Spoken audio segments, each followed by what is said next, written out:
Northern Ireland Alternative Timeline Season 2 Episode 2 The Big Interview.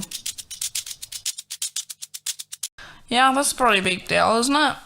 Oh yeah, I mean, like, it's basically, we've got an issue with the whole fact that we don't really have much of a history with England, so, we need to be seen by a relatively big crowd. So, they're just gonna give you, I think they're just gonna essentially ask you to speak, and then, you just say your thing. Yeah, I got a few points to make. No, nothing too rash now. I don't go rash. I just sometimes get a bit, off topic, but I mean, people may not like off topic, but off topic can be good. Investigate, if you know what I mean. Yeah, well, just don't do that here too much, because I don't think they're the kind of people who really like that. Sorry, could you get into the studio? We're just going live now. Okay, I'll go in then. Thanks. Okay, camera's rolling. Have the mic clicking. Okay. 1, 2, 3, and action. Hello and welcome back to the show.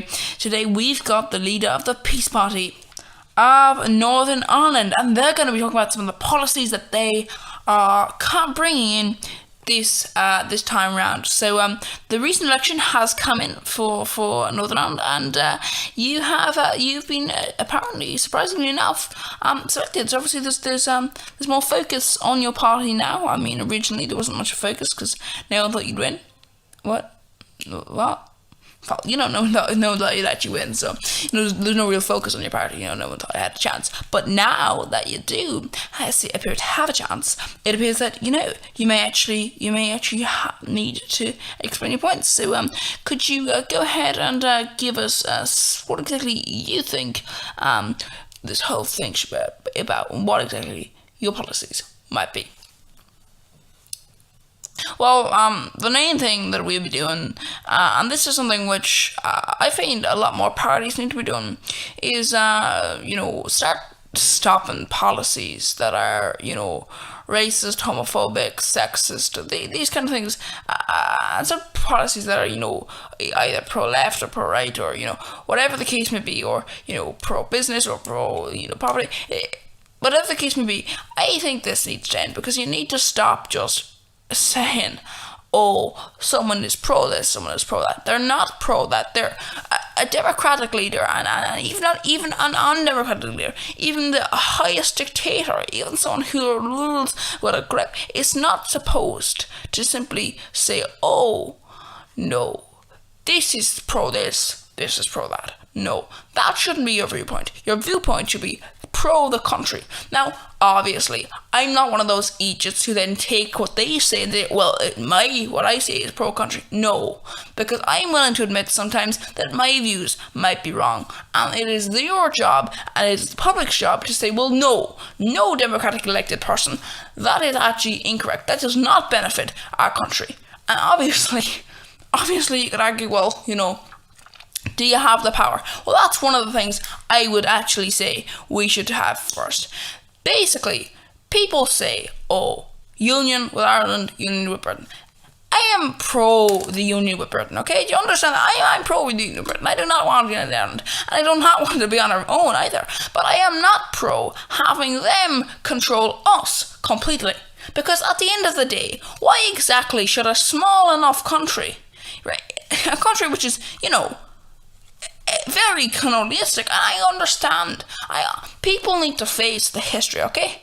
Because if you look at it, a lot of the people here are not from England. They're from generations back, Ireland and Scotland. So why exactly should we answer to England just for all the extra little things? Just running off to mommy and daddy saying, you didn't give us permission to do this, so can we do this? And then saying, no. Because here's the thing. When I was on the campaign trail, I mentioned the Brexit vote. And the point about that was, we didn't vote for Brexit. We were dragged along with it. And what exactly does that make sense? It's supposed to be a united kingdom. United, not a dictatorial one. we should not have to be overruled by England. Because here's the thing, if we say we are our own country, we're not part of England, we're part of the United Kingdom, okay? So until we're part of physically England, which I think you'll find is actually impossible, then, well, why exactly should we be forced to simply continue to just go ahead and just accept this? Because this is not supposed to be about them controlling us. This is about us being part of them, and them being part of Scotland, and Scotland being part of Wales, and Wales being part of, and so on and so forth. It's a united kingdom, not a dictatorial kingdom. So why exactly should Westminster be the centre of things? Why exactly should this be the case? Because I don't think that is a very fair thing. Because at the end of the day, why exactly should we answer to Westminster? Westminster is not pro-us. Westminster is pro-England, and only pro-England. The only MPs, the only thing that you have there are our MPs. Those are the only people who are going to vote on actual issues that affect us. The rest of them tend not to consider us. It's the same thing with Wales, it's the same thing with Scotland. So I think, no, do not break the union with Britain, but it's supposed to be a true union. Make it a true union, because currently it's not a true union. It's not a true union at all. Okay, so that's what you think. So what exactly are the policies beyond that do you think that you'd be introducing? Well, equality. We'll be wanting to see, but basically, how do I put this? There's an issue with society, and it's that people build social rules from the ground up. So it means that if you want to discriminate against a particular group, you don't get the proper access to education. That immediately reduces the need you must give to those people, even just generally. Listen, you can turn around 20 years from then and be entirely say, okay, we're going to increase it by 10%. The amount of people we hire for this job, by 10% for these people. But see, the thing is, you've already brought the education down by that time. So by the time that those young people come along, they don't have as good an education as the people you're not discriminating against. And that's one of the things. And that's one of the things that we really want to address.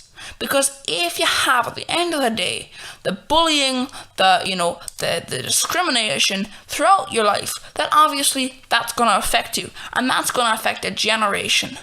And obviously, one of the main points that we want to be doing is changing, because do you know how many women MPs are represented by Northern Ireland? Are represented for Northern Ireland? The whole. Not in our party, not in other individual parties, in the whole. Far fewer than men.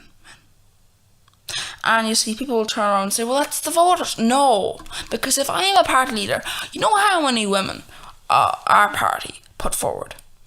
We put forward 55% women and 45% men. And you know how many women were elected, what percentage of men were elected to the politics office? 53. You see, here's the thing.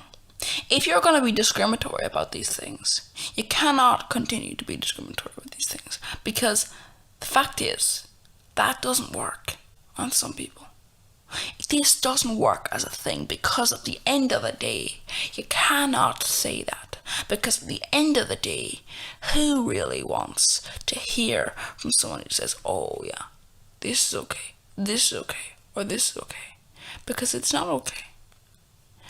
Because just because the voters say, oh, we voted for this. Yeah, you voted for this because of what people put forward. If someone says put forward a plate for you, you cannot simply say, oh, yes, I chose to eat the food. Yes, but here's the thing.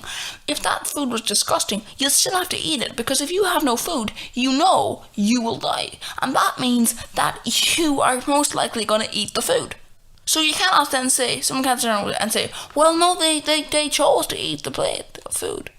Yeah, because there's no other option. And that's the point. This is not a proper democratic system. I propose having a mandate whereby you can't just have that drop, because it doesn't make sense. I understand maybe 2, 3, 4, 5, 6% difference. Okay, I understand that. But after a while, it starts to look a very bit shady. Very shady.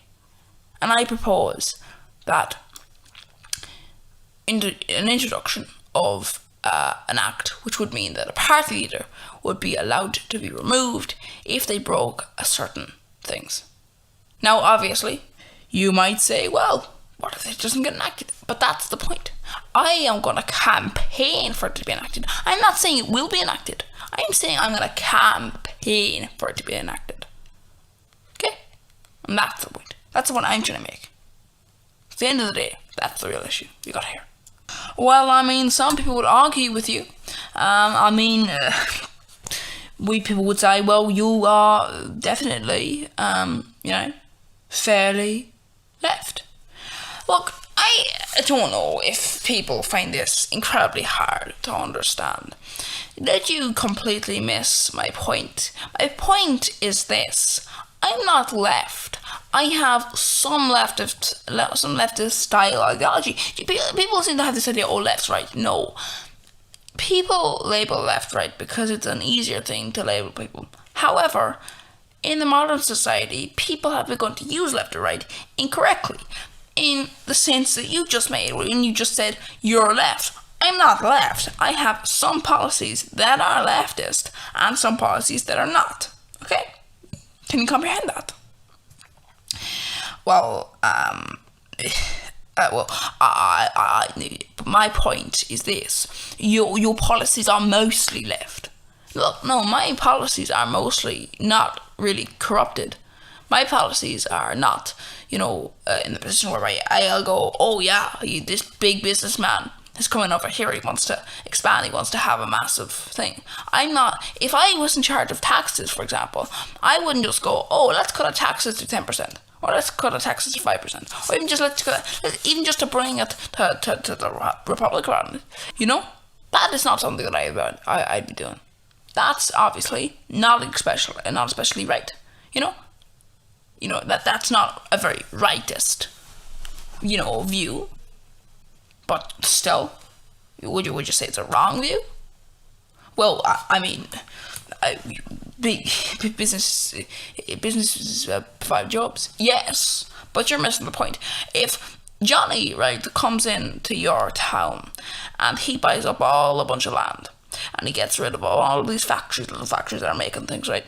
And instead he has a couple of million he can invest. The factories don't have that. So what he does is he invests millions in automation. Do you know what that means? That means all the little factories are gone out of business, and all the workers in them can't find jobs because they have been replaced with automation. Now, the worst thing is, that man can instantly leave at any moment. He can say, not enough big business here, I'm gonna leave. And that's the point. Because if he does leave, any of the jobs that he has created are gone. And any of the factories he squashed in the process of, becoming, there, are now unable to function. They're gone. They're well gone. They're not coming back. And that's the point. You see, you can't argue for big business and then say, but I'm putting a lot, obviously businesses are beneficial at times. Yeah, I understand that.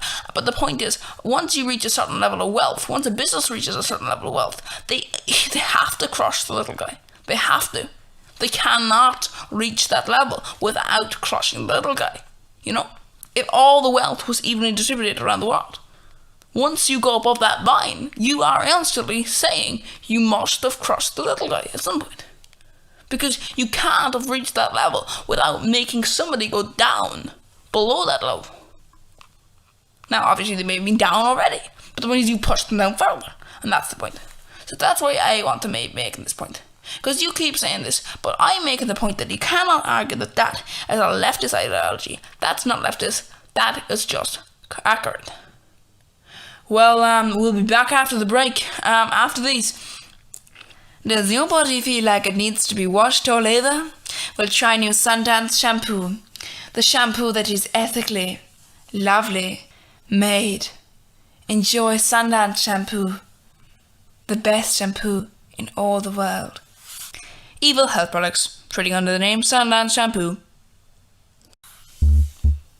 This has been Northern Ireland Alternative Timeline. We hope you've enjoyed this episode of Northern Ireland Alternative Timeline. You can tune in next time when, well, we'll be looking at the next episode. And you can enjoy the next episode. You can also view other episodes like last series or season, or you can view other videos. It's all really for you, available for